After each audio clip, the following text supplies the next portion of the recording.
আসসালামু আলাইকুম বন্ধুরা, বুঝতেই তো পারছেন আমি কোথায় আসছি। দেখেই বোঝা যাচ্ছে যে রায়হানের রেস্টুরেন্ট এটা। অনেকেই জানেন যে রায়হান একটা রেস্টুরেন্ট করছে মাগুরা জেলা শ্রীপুর থানা শ্রীখোল বাজারে। এখানে এসে যে কারোর কাছে জিজ্ঞাসা করলেই দেখাই দেবে রায়হানের রেস্টুরেন্ট কোনটা। তো অবশ্যই চলে আসবেন, আমি আসছি, আপনারাও আসবেন। এখানে প্রতিনিয়ত হাঁসের মাংস, মুরগির মাংস, কোয়েল পাখির মাংস এবং রুটি। তো আসলে রান্না কিন্তু খুবই সুন্দর হয়।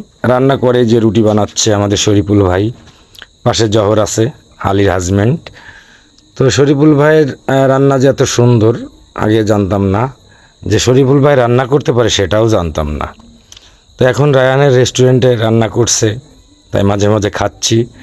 এই জন্য বুঝতে পারছি যে শরীফুলের ভাইয়ের হাতের রান্না মোটামুটি ভালো। তো অনেকেই দূর দূরান্ত থেকে আসছে, খাচ্ছে।